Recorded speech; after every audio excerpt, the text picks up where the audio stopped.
Chairman Nafi. Thank you, members of the Education Committee. My name is Marc Ritteman. I am currently the 7th and 12th principal at Litchfield Marion High School in Marion, North Dakota. We are a very small district. K through 12, we have 120 students. 7 through 12, we have about 60. So again, we're talking about 10 students per grade. The Common Core is not right for our school district, and we are in favor of the passage of House Bill 1461. North Dakota must abandon the Common Core state standards and withdraw from the Standard Balance Consortium as soon as possible. North Dakota must also abandon the general notion of a narrow standardized curriculum that is enforced through high-stakes standardized tests. We must instead embrace an education system that is based on trust rather than imposition and coercion. In that system, school districts must have the freedom to establish their own standards and curriculum based upon the most important actor in any educational system, and that is the student. The standards-based model and the Common Core ignores the humanity of the student. In this model, the student is simply a raw material to be processed and refined by the factory school. The goal is to create a uniform product that meets certain agreed upon specifications. Products that fail to meet specifications are either reprocessed or discarded. What should be obvious is that people are not inanimate things that can be molded or shaped. All people carry around with them a variety of talents, interests, opinions, and experience that form the indelible framework of their own personal uniqueness. The standards-based model that the Common Core is presenting us to test uniqueness and instead elevates the standard above the individual. The students must learn to conform to be successful and proficient. They must learn to subordinate their interests and talents to the standards or risk being selected for remediation or identified as learning disabled. House Bill 1461 takes steps towards extricating North Dakota from the standards-based model. First, it limits the power of the state superintendent to impose standardized curriculum on schools without the authorization of the legislature. This is important because a weaker Department of Public Instruction means increased self-determination for school districts. The notion that school districts are incapable of addressing the needs of their students tremendously degrades the status of educators as professionals. Finland, one of the most successful education systems in the world, gives its schools, principals, and teachers great professional autonomy in curricular and pedagogical design. Finland trusts its educators to do what's best within a broad framework that aims to foster a thinking, active, and creative person. They don't require pointless compliance paperwork, external school inspections, and high-stakes standardized tests, aside from one at the end of their upper secondary schooling. These features of the standards-based model erode trust and they waste time.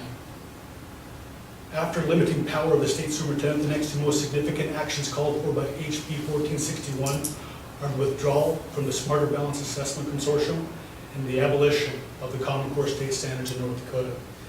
These actions will give local districts the temporary power to create their own standards while the state develops new standards for North Dakota. The most critical part of this bill is that portion right there, the development of new standards. We cannot allow the replacement of one bad system with another. The Common Core state standards, or any standards for that matter, are not inherently evil. The problem is that they lead to standardized teaching and learning, which lead to disengagement and boredom among students and disenchantment and alienation among teachers. The new model we must adopt rejects standardization and champions personalization. It recognizes that teachers and students possess a myriad of unique characteristics that must be explored rather than ignored. In order to be most effective, teachers must be passionate. They must in fact model passion to their students. Their actions should communicate, this is what loving your job looks like. Is it possible for teachers to be passionate in a standardized system while they're being evaluated by their ability to teach unmotivated, apathetic, and disengaged students? Yes, some will love that. The standards will be perfectly aligned with some teachers' beliefs, and they'll get fired up trying to impose standard competencies upon their students.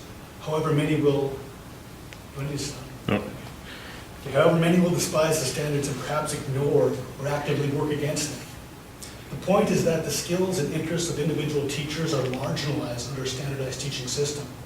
When they're forced to teach something they don't like in a manner they disagree with, the results are likely to be less than stellar. What we must do instead is encourage our teachers to use methods and teach content that enlivens their passions and sparks their creativity. There is much art in teaching, and artists must be allowed the freedom to experiment with different techniques. Individuality is important to teachers, but it is much more important that our teachers recognize the individuality in their students. This is the personalization of curriculum mentioned previously. The standardized curriculum movement presupposes that knowledge and skills can be forced upon unwilling human participants. One cannot force anyone to do anything that he or she refuses to do. This is the reason standardized curriculum will never be successful. It's like trying to force somebody to be good at basketball or to be a good poet. Some people are not good at math, and that's okay. It doesn't have any bearing on their future and their ability to be successful in the 21st century if they can't do Algebra 2. Instead of saying you're a failure because you're not proficient in math, maybe it would make more sense to find where students' passions and talents lie, because this is where we should be focusing, or they should be focusing their energy. Where their passions, all of it, not on something that has no bearing on their future. A personalized curriculum recognizes and embraces human diversity. It recognizes the truth that if we want teachers and students performing at peak levels, we need to stop treating them like cogs or widgets. We need to accept them as individuals. We must embrace and foster an education system that asks our students to become who they are and not who we say. If we are trying to do anything else, we are fighting human nature and contributing to the mass disengagement and underachievement that is plaguing our schools. A yes vote on North Dakota House Bill 1461 is a step in the right direction. Thank you, Mark. Right, committee members, there's a lot of content there, a lot of things to ask about. Anyone like to start us off? Jane? Sure. You said, Principal Ritteman, that you believe in local standards, correct? That's correct. Okay. Currently, we have federally supported state standards that have been developed by state, or federally supported standards that have been developed by various states. Don't you think it would be confusing to change it from federal to local and then back to state? I think the most important thing is for schools to find what works for them. If there are schools out there who like the current Common Core model, or maybe some schools haven't transferred 100% over, and they're still waiting to see those assessment results to determine which direction to go. And maybe some social studies teachers are looking more at the National Council for Social Studies standards or whatever. Maybe that transition hasn't happened. I think the most important thing is for the individual teacher to use what works best for them. Do you think, even with common standards, whether they're Common Core or something else, teachers still can use their own creativity to develop, make the curriculum creative as much as they want it to be, no matter what the standards are? I think it's possible. I think it depends on the degree of limits set by the particular standards. And I know there is some flexibility within the Common Core state standards, and I think that's great. But I think the more freedom we allow teachers, the more trust we give them, I think it elevates the teachers as a profession, and it also, we're much more likely to engage their passion and creativity. I know in my district, we actually tried implementing, and I think to some degree of success, a literacy initiative where we had everybody, all teachers, Phi Ed to English to everybody in between, implementing writing, which I think was good in terms of our aims. We wanted to increase literacy, but of course the English teachers loved it, but there were many that actively opposed it. And it created a battle, really, I think a needless battle. Because what we were asking some of these teachers to do in, let's say, Fayette, for example, was, I think, somewhat irrelevant to what they were teaching, the skills they were teaching. And I think in the end, it was a detriment to this movement we were trying to create. What information led you to use that literacy as your aim to develop that plan? Well, it was just, it's kind of based on my own personal beliefs at the time. You know, I think literacy is important. I'm not saying literacy and numeracy are not important, but I'm saying that to have a system that imposes those standards on the school district and judges them by their ability to meet proficiency in those standards is not ideal. And again, an argument against the Common Core is not against academic rigor. It is not at all. And that's something I want to make clear, because I want my students to be able to read at a high level. I want my students to perform math at a high level, but I want to be able to decide in my school district how we do that. And the Common Core does allow some flexibility, but what's the point of having it if I'm just trying to shoehorn my system into this Common Core bill? Why can't they just use my system that is getting good results for my students? Again, we have 10 students per grade. I'm betting that's a little bit different in West Fargo. I teach a class right now with 3 kids. 3 kids. And those kids, they're 3 sophomores. None of them plan to go to college. One might go to tech school, but they are extremely bright kids and can do a lot in their futures. A lot in their futures. They have one who wants to be a carpenter, one who wants to be a mechanic, and one who wants to be a farmer. And these kids are extremely intelligent, but they don't care about their math proficiency scores. They don't really care about their literacy scores. They care about things that are relevant to the path in life that they have chosen. And but now what we're doing here, we are I have those 3 students in trans math, remediating their math skills, all right, in addition to the regular math class. Because the state is saying, and we're being judged by their ability to be proficient. I'm trying to get them to a math level that does not matter in their lives. It's a waste of time. And that's why I think using the Common Core and the associated assessment is a waste of time for my school district. Do you, in this, every year there's talk among smaller school districts because they're not financially solvent to consolidate. And if you have a small school that merges with another, how do you see that impacting the student going from one school to another school without having a base standard type expectation? I guess I can't speak for other districts.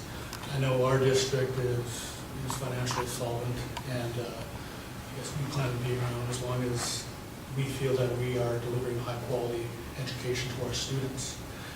And if there was a merger in the future, I think that would be something that have to be looked at that time. I think, again, to me, it's not an either or between basic skills and abandoning the Common Core. It's not like if we abandon the Common Core, we will not have these basic skills. And I think that's an important realization for everybody to make, because we can not have the Common Core or those particular standards, go our own way and still develop basic competencies. Okay, so I'm not advocating removing math and reading from the curriculum. So I think there's still going to be a lot of overlap. And a lot of things in our individual classrooms probably wouldn't change a whole lot. But so I think if that did happen, we would probably be fairly close together. I have a school district that has 49 students this year, and I could see if that ever were to close, those students would go in 4 different directions. And so the consistency. Based on all college reports, it's believed to be about 30 to 40% of incoming freshmen require remedial coursework. And then even graduation rates, at University of North Dakota and NDSU is hovering right around 60% graduation rate. So based on our previous standards, do you feel those were acceptable numbers? Well, it's that number again, that proficiency number. Okay, again, I'm sitting here as a student pursuing a doctoral degree. And I, as a freshman at NDSU, had remedial math. Okay, the point is that sometimes that stuff is irrelevant to somebody's future. And having me take remedial math in high school and then in college, it's just a statistic. It doesn't matter. It doesn't have any bearing on my ability to be competent in my chosen field. If, members of the committee, if we were all tested based on Common Core state standards to see what our proficiency level would be, some might pass, some might fail, and I would venture to say it wouldn't have any bearing on your ability to be a competent citizen or competent professional. But let me play devil's advocate and say, in the high school's purpose in the past has been to expose students to all sorts of kinds of thoughts, to all sorts of educational pursuits. So you mentioned that you have 3 students that are, one's going to be a carpenter, one's going to be a farmer, one's going to be a mechanic. Isn't it our job as public schools, or isn't it your job as public schools, to let that kid or let those children see other paths, see other avenues? So wouldn't that be the reason why Algebra 2 is needed for them? So maybe they want to be an engineer rather than a mechanic. Yeah, and I think that'd be great if it worked that way. Yeah, but I think people are individuals, and people are, who they are. And I've tried that in the past, trying to make everybody, because my philosophy had been that at this school, we want everybody to be proficient in reading, math, science. We want everybody not only to be proficient, but at the highest possible level, regardless of whether they're going to be a mechanic or whether they're going to pre-med. And the thought process being is that we don't want their future career choice to be limited based on what we didn't do here. Okay, that sounds great in theory, but I think the reality is we're dealing with humans that have different talent levels, that have different interests, and we want to expose them to different things, but at the same time, we need to recognize that they have certain passions and certain interests. And really, where their passion intersects their talent, that's where they need to be, not over someplace else. Maybe there's a baseline where they need to get to in some of these areas, but maybe not. We need to focus on what they can be really, really good at, and have them, because that's what you want as teachers. Let's say if we have administrators here, let's say in your schools, do you want a social studies teacher who is proficient in math, or somebody who really loves to teach social studies, really loves to connect with kids? Those two things, that's what he wants to do. Maybe he's barely doing fractions, but he is right here at this level. He has spent 10,000 hours plus in this area, in this zone. But in this particular area, he might be weak, but it doesn't matter because it's not relevant to his life and what he's doing, his ability to be successful. What would you want to ask you guys? Well, I'm going to draw the line there on that question, because I think this conversation with the committee could go on and on, because you've raised so many points. So I'd like to thank you very much for your point of view, and then we'll just do a little feedback. So out of roll, thanks very much, Mark. Okay. Right, so comments on, because again, this was a very different way of approaching this, very different. So I want you to maybe talk a little bit about that and how you responded to that. One thing I was going to say, Annabelle, was that I appreciate the amount of energy you had allocated to your district. Yes. And after hearing that discussion, if I were really a committee member, I would say, you know what, I have confidence in Mark that he will ensure those things happen in this district. But unfortunately, I don't have the confidence that that would happen across the state. I think the one thing about the committee is you look at passage or denial of passage of something based on the state.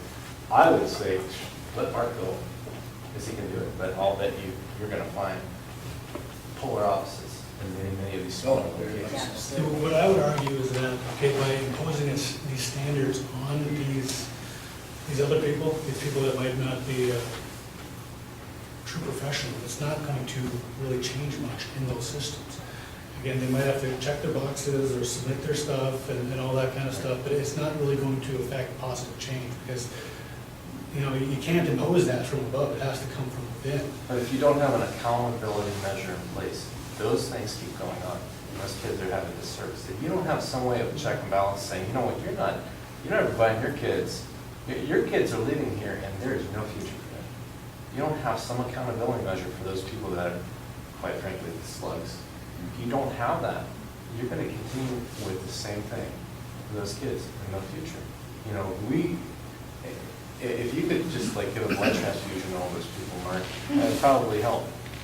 But, I mean, you're going to find that in education. You're going to find that in West Fargo and some bigger, everywhere.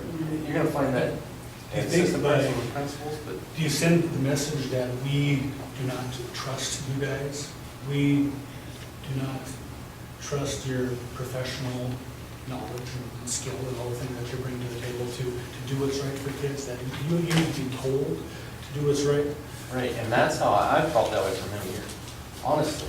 I mean, I was in a huge district where I had assistant elementary ed director, and then an elementary ed director, and then 3 or 4 superintendents before I got the superintendent. And I had people that have never been in my building, never, coming and telling me how to do things. And I'm like, you know, get the hell out of here. I know what we're doing. I know what's good for my kids.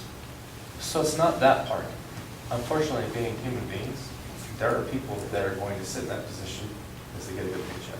Yeah, I think it brings up that intrinsic conversation, you know, teachers have it with their kids. You know, we want kids in a perfect utopian world, all kids will love to learn, but it doesn't work like that. I think, too, that, again, it goes back to the quality of people that are coming into our profession.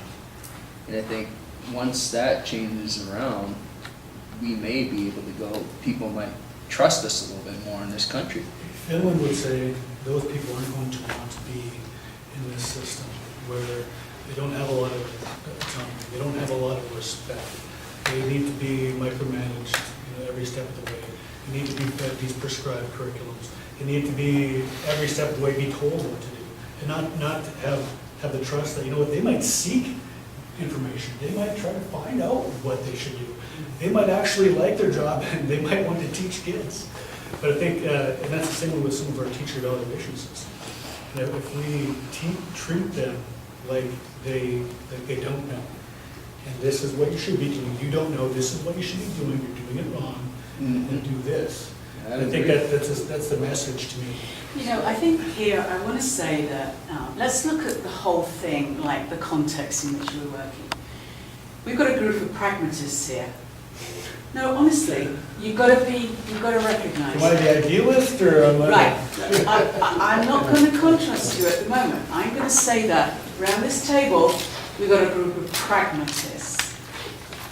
You know I'm not. You know I would raise the flag and the banner with you with everything you've said. Well, No, stop a minute. Stop a minute. So you've just got to think about. I don't think it's wrong to reveal all of those things. Okay, it isn't. But I wonder, when you're working with a group of pragmatists, you have to tackle it a small step with a small step with a small step. Because that's what they can cope with, right?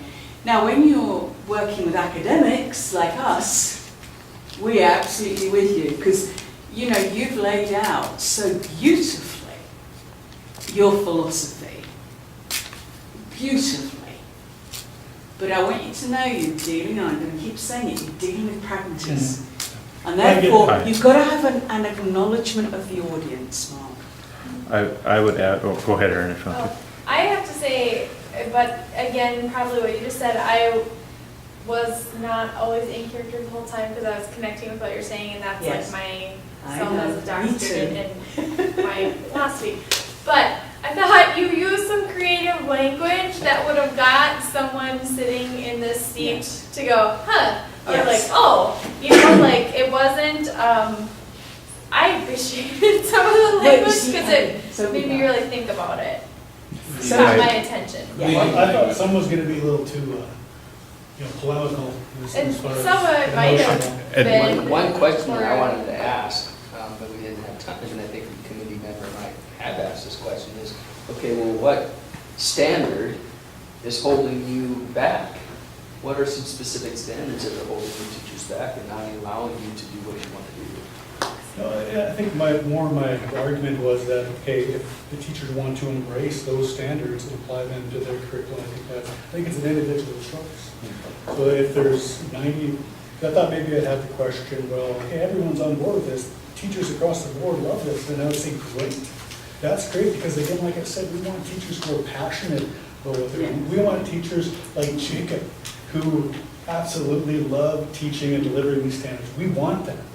All right, but the other ones, you know, maybe they have someplace else, another area that they can have that same passion and creativity and create success for. But you've got a group of people around this table who are looking for accountability.